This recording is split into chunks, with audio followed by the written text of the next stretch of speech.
बहुजन संवाद में आपका स्वागत है, अभिनंदन है। इस समय देश में हमारा देश धर्म प्राण देश है और इस समय चर्चा छिड़ी हुई है हमारे देश में धर्म को लेकर के। शास्त्रार्थ हुआ करता है और बनारस तो शास्त्रार्थ की नगरी रही है। सब लोग आकर के यहाँ शास्त्रार्थ करते हैं। मंडन मिश्र का शंकराचार्य का शास्त्रार्थ बहुत मशहूर शास्त्रार्थ है और ये तो शास्त्रार्थ की धरती हमारी बनारस है। और इस समय जो शास्त्रार्थ छिड़ा हुआ है और खास करके कि अपने भारत में दो सभ्यताओं का जो टकराव होता है, आर्यन सभ्यता और द्रविड़ सभ्यता, ये टकराव बहुत चरम पर था। उसको समाधान करने के लिए तुलसीदास जी सामने आते हैं और वो लिखते हैं रामचरितमानस और उसमें उन्होंने यही तो शुरू करते हैं जे जे नर शिवद्रोही कहावा वो नर में सपने नहीं भावा। तो वैष्णव और शैव को का सामंजस्य इकट्ठा करने के लिए उन्होंने बहुत प्रयास किया और फल ये हुआ कि राम जो विष्णु के अवतार माने जाते हैं उसका उन्होंने शिव को उपासना करा दी और शिव को भी इनका आराध्य बना दिया राम का। तो इस तरीके से सामंजस्य का एक सिस्टम बनता रहा और ये जो हिंदू धर्म करके आज लोग जो तो उसका वो नफरत का बीज फैला रहे हैं, इसको भी इकट्ठा करने के लिए शंकराचार्य ने जो तमाम पीठों की स्थापना की, वो सबका मकसद यही था कि किस तरीके से पूरे देश को बांध के एक साथ ले चला जाए और अपनी जो कमियां हैं उस कमियों को छिपाने की जरूरत नहीं है। उस कमियों से नफरत मत निकालो, उस कमियों से मोहब्बत निकालो और उस मोहब्बत को बिखोरो, पूरे देश में बिखेरो, पूरी दुनिया में बिखेरो। लेकिन अभी फिलहाल लेकिन कुछ लोग इस पर पिले हुए कि नहीं, हिंदुत्व, जो हिंदू है, हिंदू मतलब उनका हिंदुत्व होता है जिसमें वर्णाश्रम है, जिसमें जाति विभेद है, जिसमें शोषण है, जिसमें छुआछूत है। इसके विपरीत अपनी द्रविड़ीय सभ्यता है। द्रविड़ लोगों का कहना है कि नहीं, हम ये सबको नहीं मानते, हम मानव को मानते हैं और सब लोग बराबर हैं। और उसी को लेकर के फिलहाल एक बहस छिड़ी हुई है। अपना तमिलनाडु के मुख्यमंत्री के अपने लड़के हैं उदयनिधि जी, उन्होंने एक स्टेटमेंट दिया, वक्तव्य दिया अपना सनातन धर्म को लेकर के। सनातन धर्म की व्याख्या क्या हो, कैसे हो, जितने लोग हैं उतने तरीके की व्याख्या और जिसकी जो समझदारी बनती है अपना उस तरीके से वो उसकी व्याख्या प्रस्तुत करता है। तो आज हम उसी पर चर्चा करने वाले हैं, उसी पर चर्चा करने जा रहे हैं। हमारे साथ विद्वान जुड़ेंगे, अपना दक्षिण भारत के भी विद्वान उसमें हम हमारे साथ जुड़ेंगे। अभी वो लोग आएंगे। अभी हमारे साथ जुड़े हुए हैं बनारस से ये वैभव कुमार त्रिपाठी जी, हम आपका स्वागत करते हैं, अभिनंदन करते हैं। हमारे साथ गुजरात से अंबेडकर कारवां की संस्थापक और कांग्रेस की प्रदेश प्रवक्ता रत्ना बोरा जी जुड़ी हैं, हम आपका भी स्वागत करते हैं। हमारे साथ जुड़ेंगी गीता राधाकृष्णन जी जो ये चेन्नई से हैं। हमारे साथ जुड़ेंगे प्रोफेसर ये करुणानंदन जी, आप इतिहास के आप विद्वान हैं, आप वहां पर यूनिवर्सिटी में थे और द्रविड़ियन हिस्टोरिकल शोध केंद्र वो चलाते हैं। हमारे साथ शिवगमन जी जुड़ेंगे, हाँ आप वहां पर मद्रास हाईकोर्ट के आप वरिष्ठ अधिवक्ता हैं। हमारे यहाँ बेतिया मक्कल शक्ति के एमएल रवि जी जुड़ेंगे।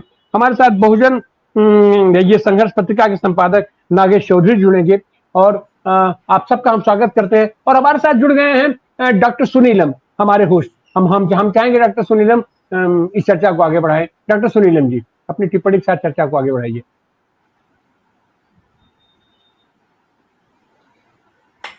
अनम्यूट कीजिए, अनम्यूट कर लीजिए, अनम्यूट कर लीजिए जी, अनम्यूट कर लीजिए जी। मेरी आवाज आवाज आ रही है? हेलो, आवाज आ रही है मेरी? जी आ रही जी। हेलो, हाँ जी आवाज आ रही है, बोलिए जी। हेलो जी, आवाज आ रही है, बोलिए। हेलो, इस पे बोलिए। आप तक लग रहा है आवाज नहीं। हाँ जी, आपकी आवाज आ रही है लेकिन आप अभी आप म्यूट है, अनम्यूट कर लीजिए। जी आपकी आवाज आ रही है लेकिन आप आपकी आवाज आ रही है लेकिन आपकी आवाज आ रही है। अभी सुनील जी को दिक्कत हो रही है। हम तब तक चाहेंगे कि ये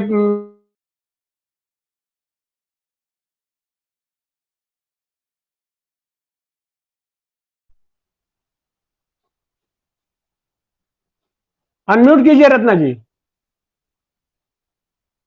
अनम्यूट कर लीजिए। हाँ जी, आपने मेरा नाम जी लिया। जी जी जी बोलिए जी। Okay okay. अच्छा जी, जी सबसे पहले बोल, जी रखें संवाद। बात। हेलो, आवाज आ रही है? हमारे यहाँ से ठीक है। हाँ, आ रही आवाज, बोले। हाँ जी। सबसे पहले हाँ मैं बहुजन बोलिए समाज बोलिए आप। बहुत बहुत धन्यवाद देना चाहती हूँ कि आपने मुझे इतने ज्वलंत विषय पे बुलाया है और आप मेरे विचार जानना चाहते हैं। मैं यहाँ गुजरात में हूँ और गुजरात में आप जानते हैं कि किस तरह से धर्मवाद बहुत ज़्यादा चरम सीमा पे रहता है और यहाँ पर धर्म की ही राजनीति होती है। तो जो ये अभी संवाद चल रहा है, जो संवाद स्टालिन के बेटे जो वहाँ के मुख्यमंत्री है उनके बेटे उदयनिधि मारन ने जो कहा है कि जो सनातन है वो डेंगू, मलेरिया और कोरोना जैसा है और उसको खत्म कर देना चाहिए।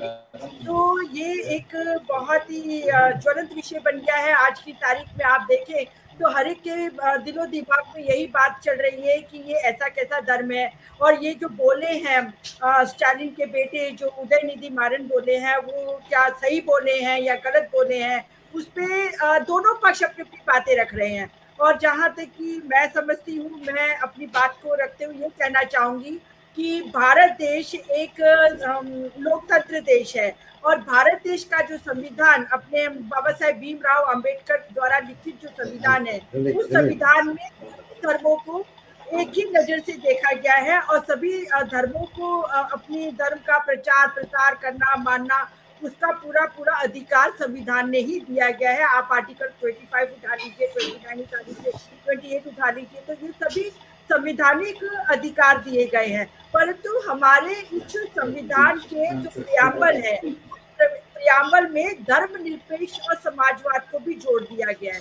तो धर्मनिरपेक्ष और सोशल जस्टिस की भी बात होती है। इसको देखते हुए अभी हम ये तो कहना चाहेंगे कि भी सभी धर्म समान है, सबको समान नजरों से देखना चाहिए। पर अभी आज की तारीख में जो संवाद चल रहा है, जो सनातन धर्म के ऊपर कहा गया है, जो टिप्पणी की गई है, वो कहाँ तक जायज है नाजायज है, उसके बारे में बात करते हो मैं तो ये कहना चाहूंगी कि देखिए ये धर्म क्या है? धर्म एक अपने आप को जीवन जीने की शैली होती है, चाहे आप उसे सनातन कहिए। और अगर सनातन जीवन जीने की शैली है तो ये तो सभी धर्मों पे लागू होती है, किसी एक धर्म पे लागू नहीं होती, क्योंकि सभी धर्म किस तरह से जीवन जीना है, अंधकार से प्रकाश की ओर कैसे जाना है, कैसे ज्ञान प्राप्त करना है, वो सभी धर्म इस जीवन जीने की शैली की बात करते हैं। अब वेदों में पहले सबसे पहले कहते हैं कि 4000 5000 साल पहले वेद आए। अब वेद किसने बनाए? तो वेद भी ब्राह्मण जो समाज थे, जो ब्राह्मणों ने वेद दिए, वेद के बाद उपनिषद दिए, उपनिषद के बाद पुराण दिए और इस तरह से ये धर्म एक हिंदू धर्म के नाम से भी जाना जाने लगा। और हिंदू धर्म क्यों जानते हैं? क्योंकि एक भौगोलिक परिस्थिति को नजर में रखते हुए हिंदू धर्म को बोला जाता है, क्योंकि ईरान इराक से जो मध्य एशिया से जो लोग आए हमारे देश में, उन लोगों ने देश के अंदर आके वो सिंधु नदी के पूर्व तरफ रहने वालों को हिंदू बोला। तो हिंदू मतलब कि एक सिंधु नदी को वो स नहीं बोल सकते थे, उनको उच्चारण में तकलीफ पड़ती थी, इसीलिए उन्होंने सिंधु को हिंदू बोला और हिंदू नदी के पूर्व में रहने वाले लोगों को हिंदू बोला। और जब ये लोग मध्य एशिया से आए तो ये अपने आप इतिहास में जाएंगे तो आप देखेंगे कि ये जो लोग थे वो थोड़े उजले थे, थोड़े लंबे चौड़े अच्छे ताकतवर थे, घोड़े और हथियार ये सब चीजें लेके आए थे। और जब इन्होंने देखा कि भारत देश में तो बहुत अच्छा सा वातावरण है, यहाँ की प्राकृतिक संपदाएं बहुत उन्नत है, यहाँ पे नदियां बहुत अच्छी तरह से बहती है और उनको ये जगह रहने के लिए बहुत अपने आप में अनुकूल लगी। तो ये लोग जो आर्य जिनको बोला कहा जाता है, तो ये आर्य यहाँ बाहर से आए, बाहर से आए और जब ये बाहर से हिंदुस्तान में आए तो यहाँ की धरती पे उस समय पे जो मूल निवासी थे वो सब द्रविड़ ही थे। तो मूल निवासियों को इन्होंने खदेड़ खदेड़ के दक्षिण की तरफ भेज दिया और वहां पर ये मूल निवासी वहां पे स्थापित हो गए और बाकी सब जगह भी जो मूल निवासी रहे वो कह सकते हैं कि उसमें से थे। तो यहाँ पर जो फिर इन्होंने यहाँ पे आके एक नए धर्म का इजाद किया। मैं कहना चाहूंगी कि उन्होंने हिंदू धर्म को बनाने की कोशिश की, जो कि ये सनातन, अभी अभी ये लोग सनातन कहते हैं, आज तक तो हिंदू हिंदू हिंदू ही कहा करते थे, गर्व से कहो हम हिंदू। फिर जब सुप्रीम कोर्ट ने हिंदू धर्म को जीवन जीने की एक शैली बताया, तो उसके बाद इन्होंने धीरे धीरे हिंदू नाम लेना छोड़ दिया, और अब ये अपने आप को सनातन कहने लगे हैं। तो चाहे सनातन कहे चाहे हिंदू कहे, पर लेकिन विचारधारा तो एक ही है। जिन लोगों ने हमेशा से जो गरीब लोग हैं, पछात लोग हैं, जो इन्होंने कुछ राज करने के लिए ही इस धर्म का निर्माण किया। अब यहाँ पर इन्होंने कहा कि ब्रह्मा, ब्रह्मा मतलब पूरे ब्रह्मांड को ये ब्रह्मा से कहते हैं, और कहते हैं कि ब्रह्मा के मुख से ब्राह्मण पैदा हुआ, भुजाओं से क्षत्रिय पैदा हुआ, और उदर से वैश्य पैदा हुआ, और पैरों से शूद्र पैदा हुआ, और शूद्र में भी फिर एक अति शूद्र आ जाते हैं। तो कहने का मतलब कि इन्होंने अपने आप को बहुत ही ऊंची कैटेगरी में रखा, बहुत ऊंचे स्थान पे रखा। अब दुनिया में सभी जानते हैं कि जीव की उत्पत्ति सबकी एक ही तरह से हुई है। तो यहाँ पे मुख से कोई कैसे पैदा हो सकता है, भुजाओं से कोई कैसे पैदा हो सकता है। तो ये सब इन्होंने धर्म को एक इस तरीके से बांट दिया, और पूरी जाति पूरे समाज को बांट दिया। और यही एक ऐसा धर्म है पूरे विश्व में, मैं जानती हूँ और मानती हूँ और कहती हूँ कि एक इंसान एक बराबरी का होते हुए भी एक को ऊंचा बताया, दूसरे को नीचा बताया। और इसी तरह से इन्होंने शोषण करने के लिए अपने अपने हिसाब से इसका अपघटन किया, और अपने हिसाब से वर्ण व्यवस्था को लागू किया। जो जिस धर्म में जो जिस वर्ण में पैदा होगा वो उसी वर्ण का माना जाएगा। इस तरीके से इन्होंने इसको व्यवस्था को लागू किया, और इस व्यवस्था को प्रश्न करने वाले पे भी इन्होंने एक तरह से कहते हैं कि बैन लगा दिया, कि चाहे कुछ भी हो, धर्म के नाम पे आप कोई प्रश्न नहीं कर सकते। धर्म के नाम पे अगर आप प्रश्न करोगे तो आपको पाप हो जाएगा, आपको मतलब नर्क में जाना पड़ेगा। तो इस तरह से ब्राह्मणों ने अपने स्थापत्य की स्थापना करने के लिए ये धर्म का अपघटन किया, और इस तरीके से धर्म के अंदर ऊंच नीच, जात पात, छोटा बड़ा, और इस तरह के सारे वर्ग इन्होंने तैयार किए। और अब ये घबरा रहे हैं, परेशान हो रहे हैं कि क्यों इनके ऊपर प्रश्न कर रहे हैं। आप जानते हैं कि आप जानते हैं रामास्वामी पेरियार, ज्योतिबा फूले, डॉक्टर भीमराव अंबेडकर, काशीराम जी मानेवर, सभी लोगों ने धर्म के ऊपर प्रहार किया है, क्योंकि ये धर्म इस तरह का धर्म है कि जिस धर्म के अंदर ऊंच नीच दिखाया जाता है।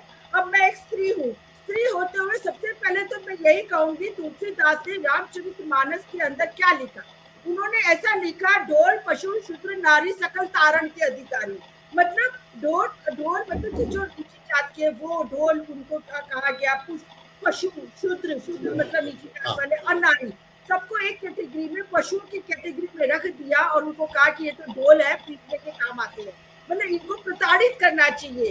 खुद धर्म के अंदर इस तरह की बात जब आ जाती, धर्म मतलब धर्म, इनके धर्म ग्रंथों में लिखी हुई बातें हैं, तो फिर स्वाभाविक है कि जो एक ऊपर समाज का लोग है, जो स्वर्ण समाज के ब्राह्मणवादी व्यवस्था को जो कायम रखना चाहते हैं, वो लोग तो इसको बहुत अच्छा मानते हैं।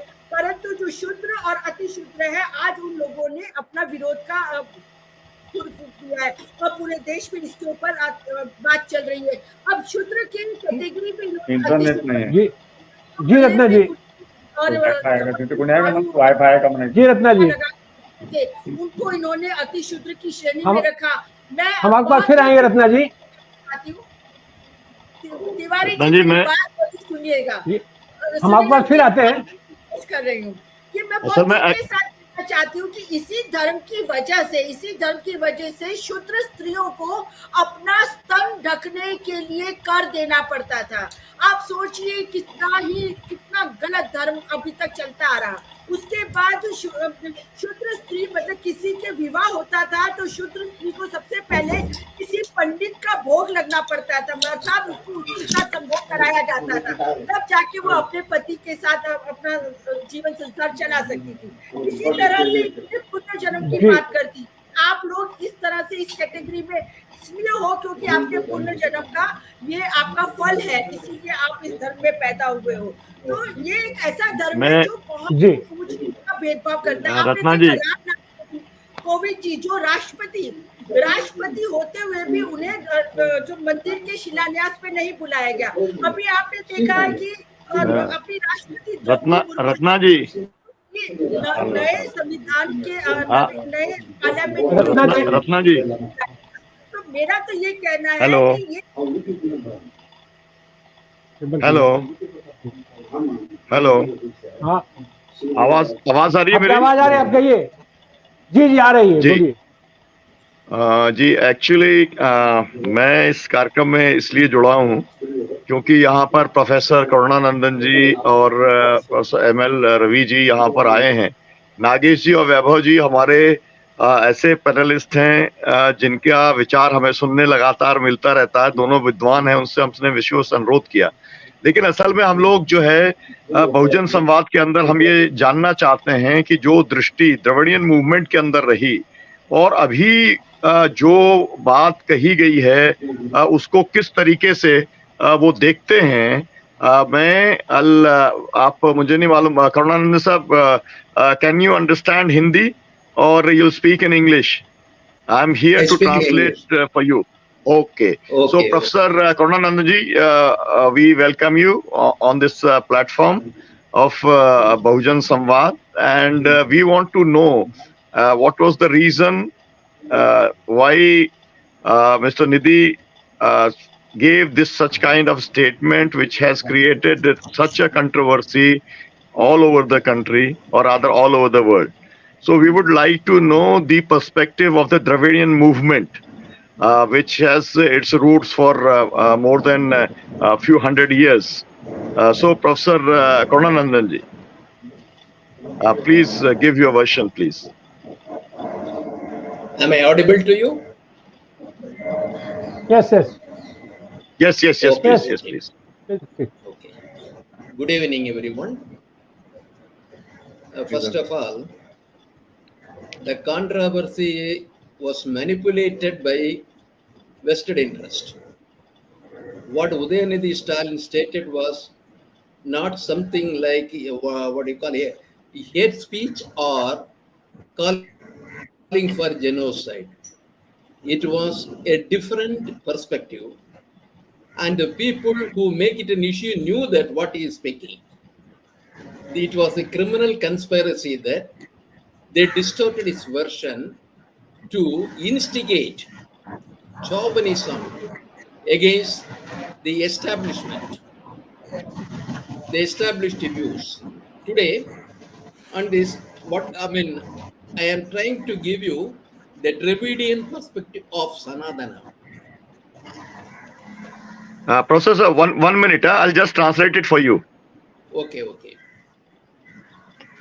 साथियों, जो अभी कहा प्रोफेसर करुणानंदन जी ने, उन्होंने कहा कि ये एक तरीके का आपराधिक एक षड्यंत्र हुआ है और ये आपराधिक षड्यंत्र जानबूझ करके किया गया है। ये बताया जा रहा है कि एक तरीके से ये कोई हेट स्पीच है, मतलब नफरत की कोई बात यहाँ पर कही गई है, या इस तरीके की कोई बात कही गई है जो कुछ विशेष वर्ग के लोगों के जो है भावना को चोट पहुंचाने की बात है।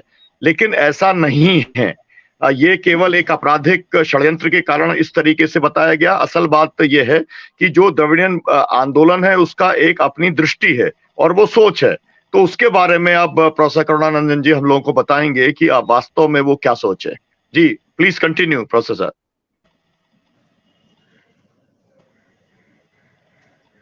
Okay. Okay. Okay. The rightist elements used to say one nation, one election, one code of law, and one culture. But I don't find any reason for having too many names for what they call a dharma.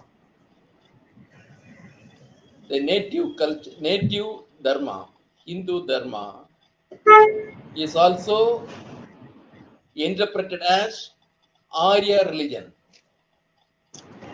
the Vedic religion, Varnasrama system, and the Sanatana system.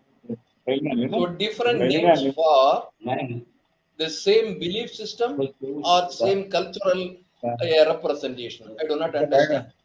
But I feel that different names have different significance. Vedic religion means everything based on Vedas. Those people who do not have faith in Vedas may not adopt it. Aryan religion means it is originating from a race which had dominance in a particular area of India. Dayananda Saraswati spoke of Arya religion and not of Hindu or Sanatana religion. And the seer of Kanji Mutt, Sangrasegarananda Pidadipadi of Kanjipuram, Sangaramat, he stated that Hindu was a name given by foreigners to us. Our religion ought to have been called Sanatana. And he further went to explain what Sanatana means. He categorically stated that Sanatana is synonymous with Varnasrama Dharma. Now my question is that, what do you mean by Sanatana? A faith system or a social order, social regulation? If it is a faith system, there are different faith systems prevailing in this country. Even Lord Shankara referred to matas. He referred to Shanmadas. There were other madas too. That is, belief in God. The Dravidian ideology is not based on God or anti-God. It is not God-centric. As Buddha stated, it was human-centric ideology, not God-centric ideology. God is not the center as a focal point here. But here they say that when we ask them, what do you mean by Sanatana? They interpret Sanatana as an eternal one. It has no beginning, no end. Eternal one. What I understand that there is nothing as eternal in this world. Everything undergoes transformation. Everything undergoes change. But those the propagandists of Sanatana want something to be eternal. What was that? They want to be eternal. Okay, Anything about the Professor, concept of God? let me translate it. Okay. Let me translate it. Okay. साथियों, जो बात अभी कह रहे हैं professor Karunanandan जी, professor साहब का ये कहना है कि जो लोग अभी इस बहस को आगे बढ़ा रहे हैं, वो लोग एक राष्ट्र, एक संस्कृति, एक धर्म की बात में विश्वास रखने वाले लोग हैं. इसको वो बात लगातार बोलते भी हैं. अब जो पूरी बहस की जा रही है, उसका जो आधार है, उसके अंदर कभी वो आर्य धर्म की बात कर रहे हैं, कभी वैदिक धर्म की बात कर रहे हैं, और कभी जो काजी मठ के जिन्होंने जो कहा था सनातन धर्म की बात कर रहे हैं. उन्होंने कहा कि जब आप इस तरीके की बात करते हैं तो उसका आधार अलग अलग होता है. जब आप आर्य धर्म की बात करते हैं, इसका मतलब ये है कि आप ये मान के चलते हैं कि जो आर्य जो थे वो एक तरीके से सुपीरियर थे, वो दूसरों से श्रेष्ठ थे, और उसके ऊपर आधारित एक धर्म है. जब आप वैदिक धर्म की बात करते हैं तो आप वेद के ऊपर आधारित, वेद में जो कुछ कहा है उसके ऊपर आधारित धर्म की बात करते हैं. और सनातन धर्म की जब आप बात करते हैं तो उसके अंदर कहते हैं कि ना उसका आदि है ना उसका अंत है. और आप जो पूरा ये सब धर्म की बात है ये भगवान के इर्द गिर्द है. लेकिन जो पूरा का पूरा द्रविडियन जो संस्कृति है, उसके या जो वो विचारधारा है, उसके अंदर जो मूल है वो मनुष्य है. वो मनुष्य को केंद्र में करने का काम वो करती है. तो जो बहस की बात है, उसके अंदर तमाम सारी बातों को एक साथ लाने का काम किया जा रहा है, जिससे तमाम किस्म के कंफ्यूजन पैदा हो रहे हैं. Please continue professor. 1 minute. 1 minute, Mr. Sunila. Yes, please. My name is Sivanyana Sambandam. I am going to another conference. I may be permitted to speak 5 minutes after Karnanandam. Sure, 100%, sir. Okay, thank you. We welcome you. Ji. Okay. Okay. Then they want the social order to be eternal. What sort of social order? A divided society, and what you call that, the social order based on varnas, avarnas, savarnas, panchamas, and differential treatment to different segments. This is the social order. What Dravidian ideology is insisting is that the social requirement is that everyone within the framework of a nation should have equal status, equal dignity, equal opportunity, and there should be no denials or discriminations based on their birth or any other consideration. So this is the national integration requires social integration. Social integrations can be achieved only when social equality is assured. So we want an egalitarian society. The so-called Sanadana Varnashrama goes against equality. And Sanadana eternal, the principle of eternity, goes against the very nature of humanity. We want change and progress. They want, in fact, by insisting Sanadana, they want to secure revival of the past order, which we oppose. जी yes professor, देखिए जो बात ये कही जा रही है वो ये है कि जो पूरा सनातन धर्म की जब बात की जा रही है तो असल में वो एक सामाजिक व्यवस्था की बात की जा रही है जो पूरा वर्णाश्रम के ऊपर पूरा आधारित है। वर्ण आश्रम के बारे में अगर कहा जाए, मतलब अगर हम जिसे जाति व्यवस्था कहते हैं उसके बारे में कहा जाए तो उसके अंदर जो भेदभाव है भेद के भाव के ऊपर आधारित है। और जो द्रविडियन जो पूरा सोच है और जो विचारधारा है वो ये कहती है कि सबको बराबरी का अधिकार होगा, सबको आगे बढ़ने का, मतलब अपॉर्चुनिटीज का, अवसर पाने का बराबर का मौका होगा। तो ये बदलाव की बात करती है, ये सभी को आगे आगे ले जाने की ये बात इसके द्वारा की जाती है।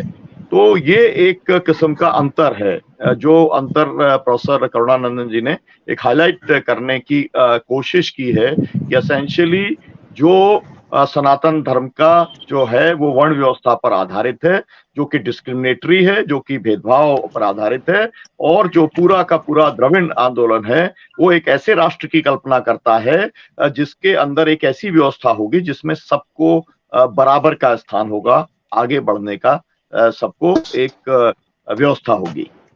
जी करुणानंद जी, if you have time then I would like to just call upon our advocate Shonandan ji because he has to go. So let us take his version and then we'll come back to you. Is it acceptable to you, Professor? Yes, please. Okay, no thank you very much. Thank you very much. So Advocate Shonandan ji, welcome. My name is Shivanyana. I'm speaking from Madras. Yes, yes, please. Mr. Sunilan and other friends, I politely endorse the view submitted by Karunanandan ji. So I don't want to waste speaking again on those lines. I'm reading from one book, Sanatana Dharma means the eternal religion, the ancient law, and it is based on Vedas, sacred books given to man many long ago. This religion has also been called as Aryan religion. Our professor before spoke very well. Initially, it has been called as Aryan religion. The Sanatana Dharma, even in India, differs from one place to another place. Sanatana Dharma in Tamil Nadu is different. Sanatana Dharma in North India is different. Because in Sanatana Dharma in Tamil Nadu, we say it is unconstitutional. We say it is anti-Valala. Valala is a saint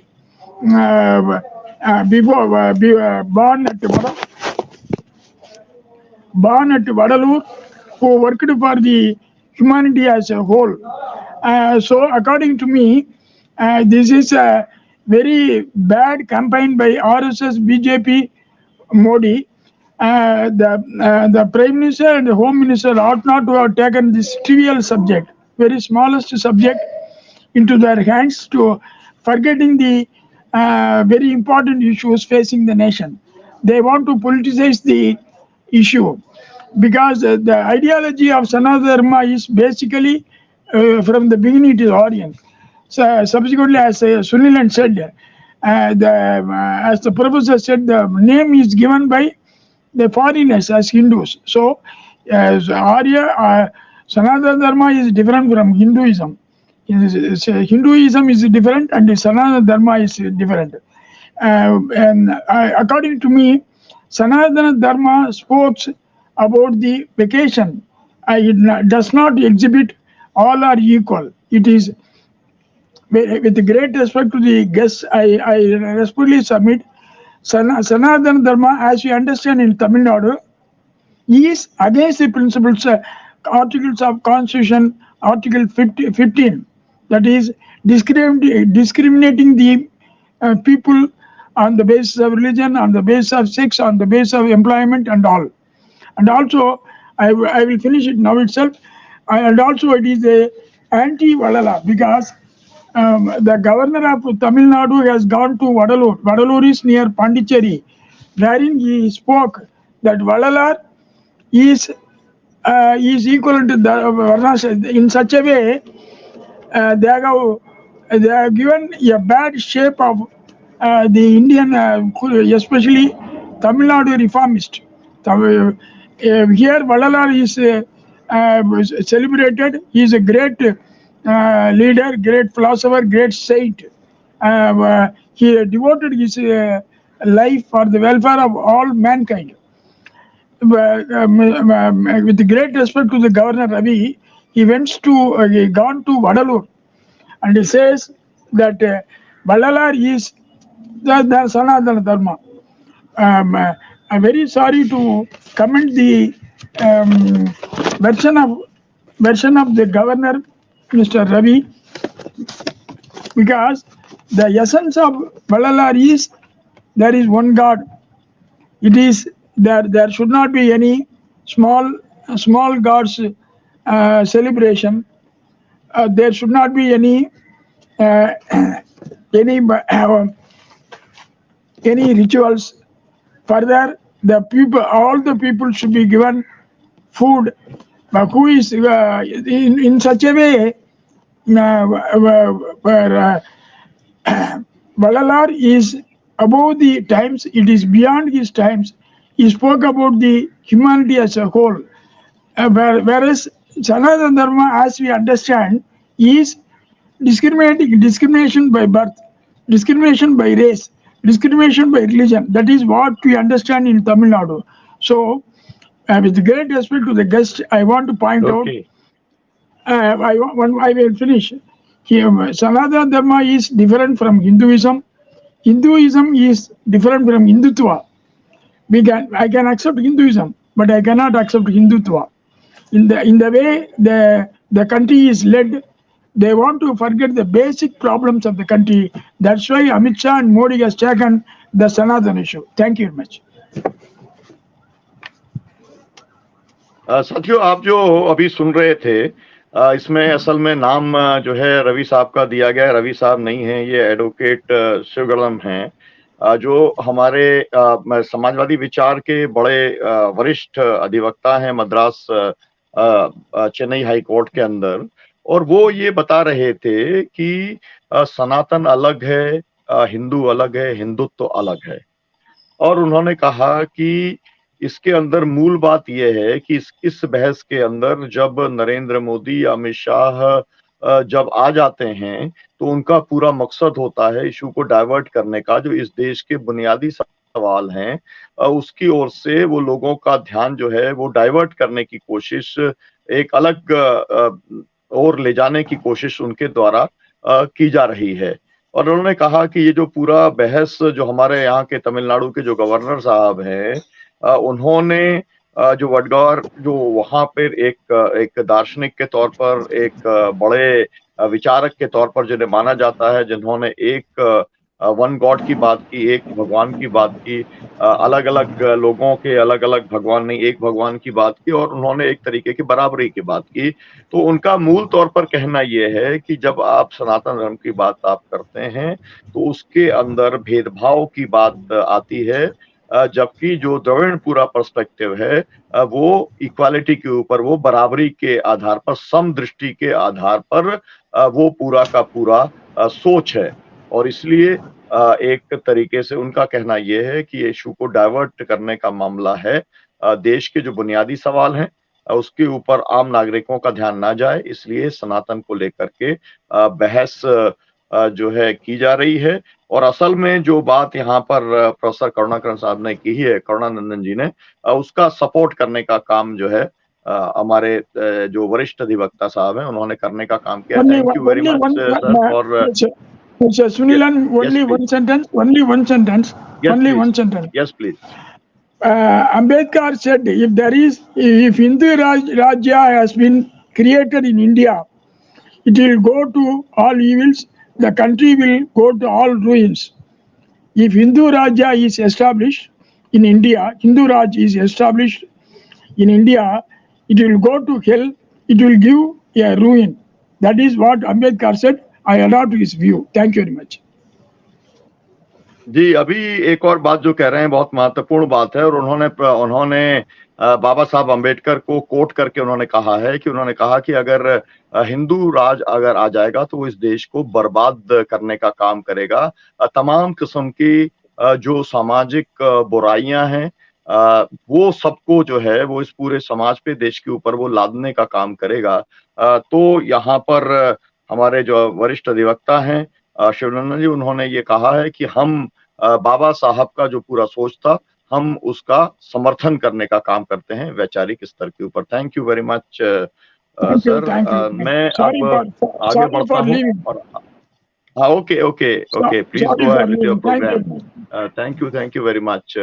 साथियों, हमारे साथ में अभी यहाँ पर जो साथी जुड़े हुए हैं, गीता जी भी जुड़ी हुई हैं। गीता जी ने जो काम किया है वो मुख्य तौर पर उन्होंने श्रमिकों के बीच में काम किया है।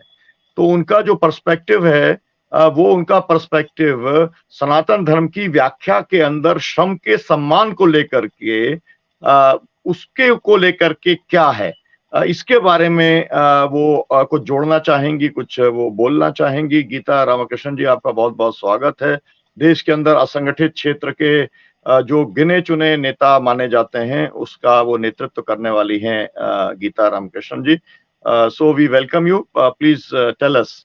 अगर आप हिंदी में बोलेंगी तो ट्रांसलेशन का समय बच जाएगा और वास्तव में सीधी बात आपकी जाएगी, क्योंकि ट्रांसलेशन में बहुत गड़बड़ भी हो जाता है जो कि मैं कर रहा हूँ। जी जी बताइए, No, बोले आप Gita ji please. you're doing a wonderful job of translation. So I won't say that, that's much better than my Hindi is quite bad. So I just want to make 2 points actually. One on the labor issue, and secondly on the question of women, in the Sanatan Dharma. Because I think both are very, very, बहुत खतरनाक समस्या है। और इन मजदूरों के बारे में वो क्या है, वो मजदूर सबसे नीचे हैं, क्योंकि सबसे वो गरीब भी है। हमारे देश में असंगठित मजदूरों अभी 97% ये सबसे नीचे है, वो गरीब है, वो शूद्र कम्युनिटी का है या दलित कम्युनिटी का है या आदिवासी कम्युनिटीज का है, वो सबसे बुरा हालत में है। वो लैंडलेस भी है, वो भी सनातन धर्म में है। कौन किसके पास लैंड होगा, किसके पास वो सभी वो रिसोर्सेस सब कुछ वो ऊपर वाले के पास होगा। इसीलिए वो caste system actually I look at it as a theory for Indian feudalism. See, the feudal system in India has this kind of system, I mean, the feudal system has given a certain ideology which is very pathetic, and it's very discriminatory because everything is by birth. So by birth, you are born poor and you live a poor life and you die and you work for others, work for society, but you have to die a death and you're not the twice born. I mean, somebody else is some twice born, all that. So ultimately, this is the, you can say, a double exploitation. There is exploitation on the basis of class, and you have an exploitation on the basis of caste, oppression, you can say. And the oppression is not only in these two terms. For the women, it is a third also. So all women are like Shudras, so because they work. See, basically, women are the basic workers in any society. And in our society, they work, there is a triple burden of work on them. One, they work for the society in terms of agriculture, construction, whatever, fishing, whatever. Then secondly, they also produce the next generation. So in terms of reproduction. And thirdly, they also reproduce the workers' labor power. In the houses, they do domestic work, all that. Only recently, the recognition of domestic work has come about in politics, whether in Tamil Nadu or Geeta ji, in let me translate it. Karnataka. Yeah. साथियों, जो अभी गीता जी ने कहा है, उन्होंने ये कहा है कि जो पूरी बहस है उसके अंदर मैं श्रमिकों के बारे में और महिलाओं के बारे में सनातन धर्म का जो पूरा दृष्टिकोण है उसके बारे में बोलना चाहूंगी। उन्होंने ये कहा है कि ये पूरा जन्म के ऊपर आधारित है और जन्म जो है, अगर व्यक्ति भी गरीब है और जन्म अगर उसका किसी व्यक्ति का किसी गरीब के घर में होता है तो वो एक तरीके का श्राप है, वो एक तरीके का भेदभाव है, क्योंकि वो पूरी जिंदगी भर उसके साथ में चलता है। वो ये कह रही हैं कि जो उसका जो एक शोषण है, तो एक तो वर्ग के आधार पर, मतलब अमीरों के द्वारा जो गरीबों का शोषण किया जाता है वो तो एक है, लेकिन वो क्योंकि गरीब घर में पैदा हुआ है, जिस जाति में पैदा हुआ है, उसके आधार पर भी उसका एक शोषण होता है। इसके साथ साथ में उन्होंने कहा कि महिलाओं के साथ में तो 3 तरीके का हो जाता है, क्योंकि वो एक महिला के तौर पर वो पैदा हुई हैं, उनकी 3 जिम्मेदारियां हो जाती हैं। एक तो अगर मान लो एग्रीकल्चर, अगर वो कृषि के क्षेत्र में है, सामाजिक तौर पर वो जो भी काम करती हैं, कृषि का काम करती हैं या मछुआरे के तौर पे काम करती हैं या जो भी काम करती हैं, तो एक तो वो उनका काम है जो लगातार एक होता है। फिर उसके बाद में क्योंकि वो एक बच्चों का एक वो जन्म देती हैं, अगली पीढ़ी को वो पैदा करने का काम करती हैं, तो उनके ऊपर भी है। और इसके साथ में वो जो काम करती हैं उसका भी उनके साथ में डिस्क्रिमिनेशन होता है। तो 3 तरीके के भेदभाव या शोषण से वो लगातार प्रभावित वो होती हैं। जी Geeta ji, please continue. So as far as women are concerned, so they are, and especially from the all women, I should say, are because they can't own property as per the Sanatan Dharma, and neither in the families in which they are born, nor in the family into which they are supposed to be married. So anyway, they cannot own property.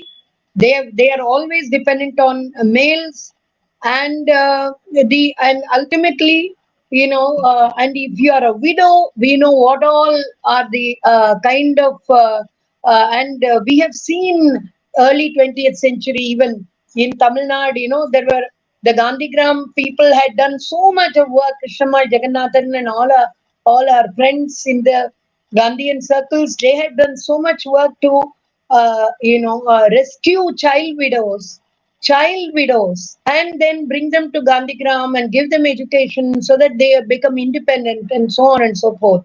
Or let us remember Mohini Giri, Dr. Mohini Giri of National Commission for Women, who did fantastic work in Mathura, set up a center for the widows who would be brought to the temple and left over there by certain families. So even the upper caste families, I should say. And then they had, she had done enormous work to give them training and a job and so on and so forth.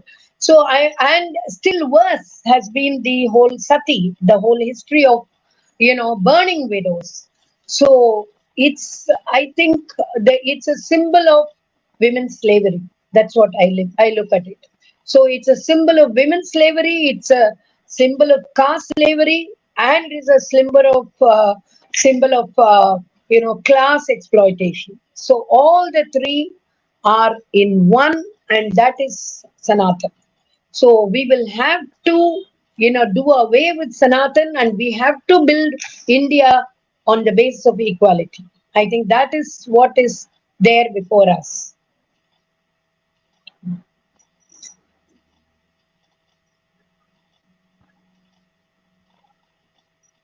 Rajasthan நன்வர் பொண்ணு உடம்புகிட்ட யாருன்னு சொல்லிட்டு போராட்டம் பண்ணி ஆமாமா, அதான் சதி, அதுதான் சதி.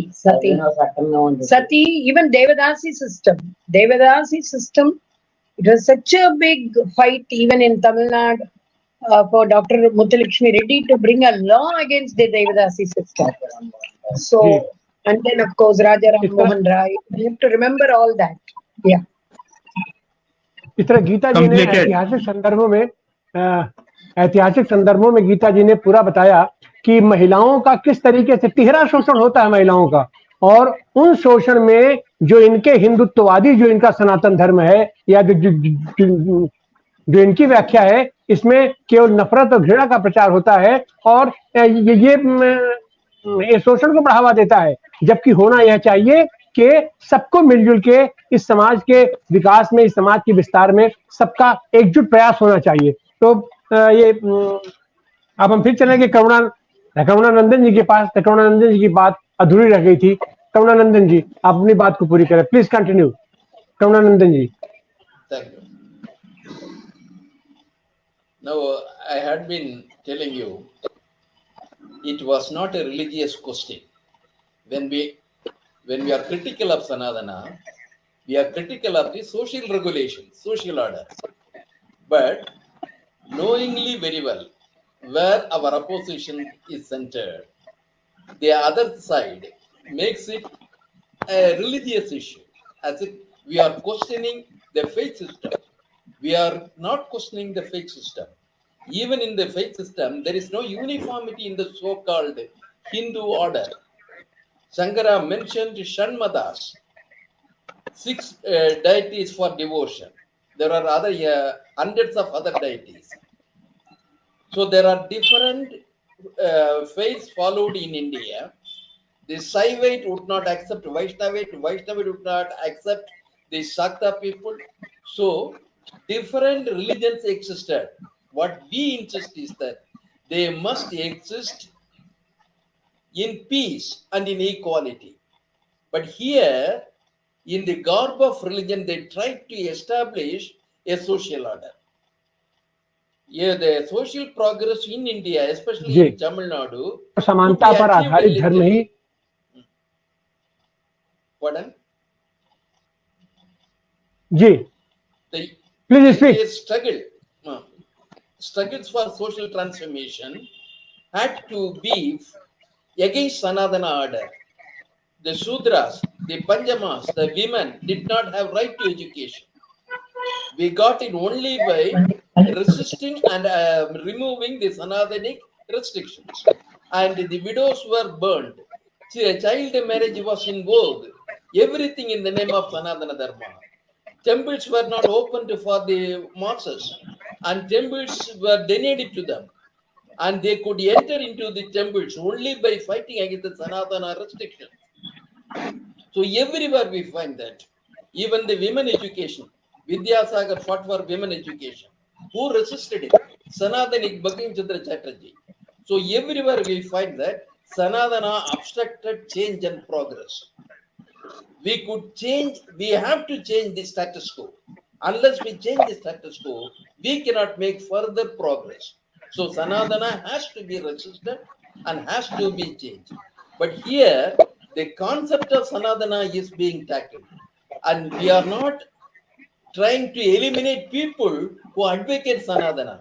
That is not our strategy. That is the strategy of Hindutva forces. They eliminate people in order to establish their school of thought. The Dravidian school did not believe in elimination of persons. Even Periyar never suggested violent methods against the other views. He was very consistent in resisting inequality in every sphere. Equality must be established, equal dignity must be assured in the field of society, religion, politics, material activities, and every sphere. In education, too, this inequality must be removed. And what we find today is that though some states have made progress, so in states like Tamil Nadu or Kerala or Punjab, they made some progress in securing education for the marginalized sections. In other states, the condition is not so. Wherever the Hindutva forces are dominant, where we find social backwardness. So what Udayanidhi Stalin stated was that this status quo had to be fought.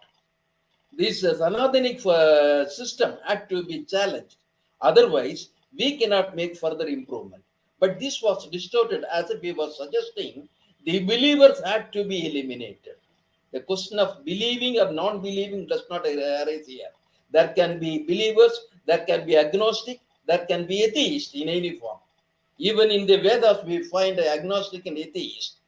So the question is not the God, faith in God, but the question is whether you are going to reconcile with the unjust social order, unjust religious order. We are against unjust religious order. We want to secure a just order. To secure a just order, the unjust order in the form of Sanatana had to be opposed and removed. That is the view of the Dravidian movement. And Sister Geeta had referred to certain women programs. In the Tamil Nadu, for temple entry, hundreds of movements were there. And many people were killed, slaughtered by the Sanatanists in Kamudi, in Arupukotte, in Shivagachi, in Tenkasi, in so many places. People were not allowed to enter the temple. Whenever they tried to enter into the temple, they were assaulted and assassinated. This was the case. Only the Vaikam Satyagraha was against the Sanatani prosecution. Periyar led it. We secured the temple, the right to enter into the thoroughfare around the temples. Vaikam Satyagraha is not for temple entry. It is for securing the right to use the public thoroughfare by all segments. And all the social struggles in India as well as particularly in Tamil Nadu were against the Sanatanic unjust restrictions. So any criticism against Sanatana is meant to uphold social justice. Any support for Sanatana would mean that they try to revive the old unjust order. Thank you. साथियों, जो बात मैं बीच में सुन नहीं पाया था क्योंकि disconnect हो गया था, लेकिन जो बात उन्होंने कही है मूल तौर पर वो एक जो सामाजिक व्यवस्था है, जो भेदभावपूर्ण व्यवस्था है, उसको लेकर के वो कह रहे हैं। तो उन्होंने जो चैलेंज करने का काम किया, वो उन्होंने चैलेंज करने का काम किया, एक व्यवस्था को चैलेंज करने का काम किया है। उन्होंने जो एक सनातन धर्म के नाम पर जो एक व्यवस्था की है, लेकिन इसको गलत दिशा के अंदर मोड़ा गया। उन्होंने कहा कि जिस तरीके से वहां पर तमाम सारे आंदोलन चले, मतलब लोगों ने समझा कि वो मंदिर प्रवेश के लिए आंदोलन चल रहे हैं, लेकिन वो असल में सामाजिक व्यवस्था को न्यायपूर्ण बनाने के वो आंदोलन थे। तो उन्होंने एक अभी प्रोफेसर करुणानंदन जी ने जो है वो हम लोगों के सामने वहां का एक पर्सपेक्टिव रखा। तो उन्होंने कहा, एकदम स्पष्ट तौर पर उन्होंने कहा, कोई सहमत हो या ना हो, जो लोग सनातन धर्म के ऊपर सवाल उठाने का काम कर रहे हैं, वो सामाजिक न्याय की दृष्टि से सभी के न्याय की बात कर रहे हैं, और जो लोग उसके समर्थन में खड़े हैं वो एक अन्यायपूर्ण व्यवस्था को डिफेंड करने की बात कर रहे हैं। ये मोटे तौर पर उनका सार है। Thank you very much professor Karunanandan ji. मैं अब आता हूं क्योंकि समय बहुत कम बचा है, लेकिन हमारे दोनों विद्वान साथी यहाँ पर मौजूद हैं। मैं नागेश चौधरी जी की बात मैं चाहूंगा कि वो अपनी बात रखें। वो एक सामाजिक चिंतक के तौर पर भी उन्हें जाना जाता है महाराष्ट्र और देश के बड़े, और एक बहुजन पत्रिका के संपादक के तौर पर भी हम उन्हें जानते हैं। तो प्रोफेसर आप नागेश जी, आप अपना विचार आप रखें। 2-3 मिनट में रखेंगे तो धन्यवाद वैभव जी सुनीता। की भी हम चाहेंगे उनकी बात भी सुन पाए। धन्यवाद। जी बोले। हाँ, बहुत अच्छा चर्चा हमने सुनी है आज। और इस सनातन धर्म के बारे में जो पूरे देश में बवाल खड़ा हो रहा है, वो एक दूसरे से मेरे ख्याल से वेलकम करना चाहिए, क्योंकि इस ये जो चर्चा है सनातन धर्म और हिंदू धर्म की, तो ये सनातन धर्म वाले जो है वो उनको चाहिए, जैसा कि अभी भी काफी हमारे विद्वान लोगों ने बताया है कि विषमता, गैर बराबरी, ऊंच नीच, ये सब उनको चाहिए सनातन के नाम से। मेरे ख्याल से सनातन ये शब्द है, ये पहले मनुस्मृति के 4थे अध्याय में 138वां श्लोक है, उसमें सनातन शब्द आया है। और ये भागवत पुराण में भी वो सनातन शब्द का उल्लेख है, मगर वेदों में वगैरह उनके सनातन शब्द दिखता नहीं। तो इसका मतलब है कि जो बाद में आया है, और सनातन का अर्थ भी है कि वो जो बोलते हैं कि इटर्नल है, नहीं उसको no end, no beginning, no end, ऐसा जो उनका अर्थ है। एक्चुअली ऐसा कोई बात नहीं होता जिस किसी को शुरुआत नहीं है, जन्म नहीं है और अंत नहीं है, ऐसी कोई बात नहीं है। तो सनातन शब्द का इस्तेमाल करना भी मुझे गलत लगता है, क्योंकि there is nothing without and and without beginning. पूरे पूरे हमारी पृथ्वी भी जन्म, उसमें जन्म हुआ है, मानवता का जन्म हुआ है। इसका मतलब है कि वो सनातन धर्म का जो बता रहे हो झूठ, एक प्रकार से झूठ फैला रहे हैं, क्योंकि सनातन कोई चीज होती नहीं है। जैसा कि डॉक्टर अम्बेडकर ने भी रिडल्स इन हिंदुइज्म में बोला है कि उनका धर्म सनातन नहीं है, दैट मीन्स नॉट चेंजेबल है, वो चेंज करते उसी में भी।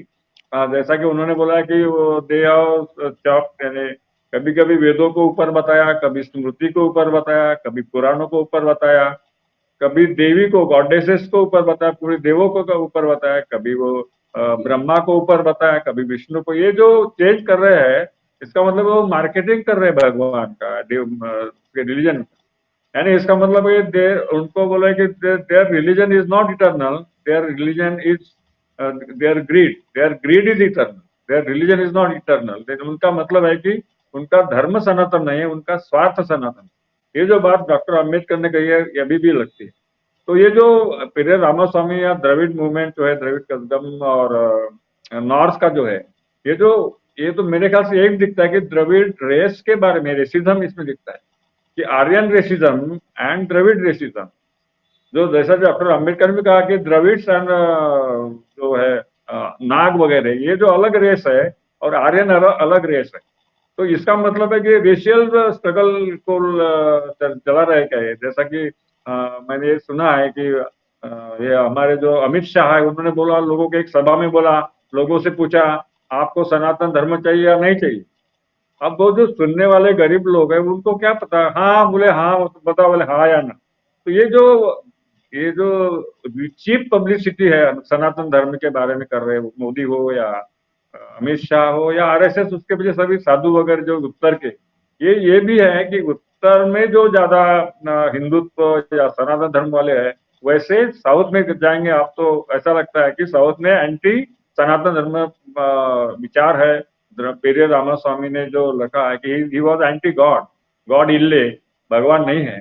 ये जो भूमिका उन्होंने रखी, और हम द्रविड़ है, वो उन्होंने जो आर्य, जो उत्तर का जो सब है उसको नकारा है, भाषा को नकारा, हिंदी भाषा का विरोध उन्होंने किया है। तो दैट मीन्स ये जो हमारे देश में भी अच्छी बात है कि इसकी छेड़ रहे, संघर्ष होना चाहिए, वैचारिक संघर्ष होना चाहिए, ऐसा लगता है हमको। तो ये सनातन धर्म, ये कोई सनातन नहीं है। और ये जो उनकी बात है, अभी वो पॉलिटिक्स में उसको कोई कर रहे, जैसे करुणानिधि हो या स्टालिन हो या फिर रामास्वामी हो, उन्होंने इसके खिलाफ में पूरी जिंदगी 19 1920 से लेकर तो आज तक 1993 में उनका मृत्यु हुआ। तो ये जो कल्चरल स्ट्रगल है नॉर्थ और साउथ का, ये होना बुरी बात नहीं, होना चाहिए कि एक बात को छेड़ना चाहिए। ये कौन सा अच्छी बात है? जैसे अम्बेडकर ने बताया कि नॉर्थ इज बैकवर्ड, जो उत्तर भारत है उसमें बैकवर्डनेस ज्यादा है, हिंदुत्व ज्यादा है, नहीं बैकवर्डनेस ज्यादा है। और साउथ में जो है वो साउथ में जो प्रोग्रेसिव है, अभी भी आप देखेंगे तो मेरे इंडेक्सेस में देखेंगे आप तो गुजरात, जो हिंदूवादी गुजरात है और प्रोग्रेसिव तमिलनाडु का लिटरेसी ज्यादा है, वहाँ हायर एजुकेशन ज्यादा है और वहाँ का रिजर्वेशन ज्यादा है।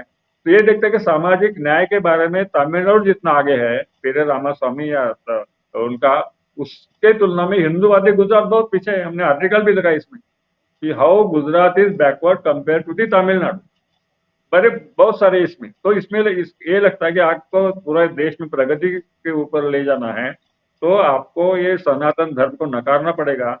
आपको समानता, जो द्रविड़ मूवमेंट वाले समानता की बात करते हैं, समानता लागू करने की चाह रखते और रखते भी है, तो उनको उनकी जो भूमिका है, साउथ की भूमिका है, जैसा कि महात्मा फुले तक, महाराष्ट्र तक ये ज्यादा है तमिलनाडु से, मगर महाराष्ट्र अभी भी कुछ उतना नहीं है कि जितना तमिलनाडु। तो हमको लगता है कि ये जो सनातन धर्म की बात है, ये जो हिंदुत्व की बात है, ये आरएसएस की बात है, ये बीजेपी की बात है, मोदी और शाह की जो बात है वो गलत है। उनको एक्चुअली जो प्रोग्रेसिव फोर्सेस, हम जैसे आप जैसे लोग हैं कि जाति के खिलाफ है, उच्च नीचता के खिलाफ है, उनका विजय होना यानी समानता का विजय होना है, ऐसा मुझे लगता है। और समाज, ये जो समाज ये जो बात हो रही है सनातन धर्म की, वो बात को आगे लेकर समानता के खिलाफ का जो ये सनातन धर्म है उसको नकारना चाहिए। जो भी प्रोग्रेस से हमारे देश के लोग हैं, जो बोलते हैं कि समाजवाद आना चाहिए, समता आना चाहिए, उसके लिए इनका हमने स्वागत करना चाहिए कि सनातन धर्म के खिलाफ की बात है, अच्छी बात है, ऐसा मुझे लगता है। बहुत शुक्रिया आपका। असल में समय हमारा पूरा हो रहा है, लेकिन वैभव जी की बात सुनना बहुत जरूरी है। वैभव जी, मैं चाहूंगा कि आपने पूरा प्रोफेसर, आपने करुणानंदन जी को आपने सुना, गीता जी को आपने सुना, हमारे शिवनंदन साहब जो एडवोकेट साहब थे उन्हें सुना, रवि जी को हम लोग नहीं सुन पाए, लेकिन वैभव जी, हम लोग इस चर्चा को जारी रखेंगे और ये चर्चा लोगों के बीच में होनी चाहिए। और ये इस देश के अंदर एक अभिव्यक्ति का अधिकार है, लोगों को बहस करनी चाहिए बिना किसी नफरत के भाव के, बिना किसी घृणा के भाव के। और एक तरीके से शास्त्रार्थ जो है वो तो लगातार होता रहा है और उसका केंद्र बनारस रहा है, वाराणसी रहा है, लेकिन जब से प्रधानमंत्री बने हैं तब से पूरा तर्क को चैलेंज किया जा रहा है, मतलब लोकतंत्र को चैलेंज किया जा रहा है। तर्क के सवाल उठाने वाले लोग, चाहे वो डॉक्टर नरेंद्र दाभोलकर हों या गोविंद पानसारे हों या फिर प्रोफेसर कुलबर्गी हों या गौरी लंकेश हों, जिन्होंने भी सनातन के खिलाफ में बातचीत किया है, उन लोगों की हत्या भी हो गई है। तो अब कम से कम डिबेट तो जारी रहनी चाहिए। तो वैभव जी, आप क्या कहेंगे? मैं चाहूंगा कि आप अपना पर्सपेक्टिव रखें। संक्षेप में हम चाहेंगे कि अगले 5 मिनट के अंदर हम इस कार्यक्रम को जो है समाप्त करना चाहेंगे और जो है तिवारी जी इसको कंटिन्यू करेंगे। जी वैभव जी, प्लीज कंटिन्यू। आप सभी को नमस्कार, जय विश्वनाथ। रत्ना जी, हम लोग और भी कार्यक्रम को इसको करेंगे और फिर से हम इसको डिबेट को आगे बढ़ाएंगे। तो आपकी पूरी बात मैं बस जी 2-3 पॉइंट बोल के मैं समाप्त कर दूंगा। मैं बिल्कुल देखिए, ऐसा है कि जाकी रही भावना जैसी, प्रभु मूरत देखी तिन तैसी। तो सनातन में ये एक कटुता नहीं है, कट्टरता नहीं है। जो लोग ये कर रहे हैं, जैसे आपने कहा कि दाभोलकर जी, पानसारे जी, जो लोग हत्या कर रहे हैं धर्म के नाम पे, वो धर्म विरोधी ही है। मुझे नहीं लगता सनातन धर्म में नास्तिक के लिए भी उतना ही सम्मान है जितना एक आस्तिक धर्म को पालन करने वाले के लिए है। कुछ चीजें ऐसी हैं कि मैं करुणानंदन जी को जो सुन रहा था, बहुत अच्छा उन्होंने बोला है। स्टार्टिंग से एंड तक दोनों वक्तव्य में उन्होंने ये बात एकदम क्लियर संदेश दे दिया है, जो चीज है एक्चुअली जो उदयनिधि जी ने कहा है। बेसिकली उनका अपना वो सामाजिक न्याय की बात को लेके उस संदर्भ में कही गई, लेकिन उसको क्रिमिनल कॉन्स्पिरेसी में ले जाया गया और कहा गया कि नहीं, सनातन के विरुद्ध है और पूर्णतः ये राजनीति विरोध की बात कर रहे हैं। मैं आपको बता दूं कि सनातन से और हिंदुत्व से, ये दोनों बड़ा अलग चीजें हैं। जो संघ और मौजूदा सत्ताधारी दल हिंदुत्व की बात कर रही है, सनातन से उसका कोई लेना देना नहीं है। धर्म में हमारे कहा गया है वसुधैव कुटुंबकम। वसुधा, जब पूरी वसुधा एक परिवार है तो उसमें जाहिर सी बात है विभिन्नताएं होंगी, अनेकताएं होंगी, लेकिन किसी के प्रति भेद की बात नहीं कहता सनातन। दूसरी एक बात और बीच में किसी वक्ता ने कहा कि शूद्र, हमारा शास्त्र कहता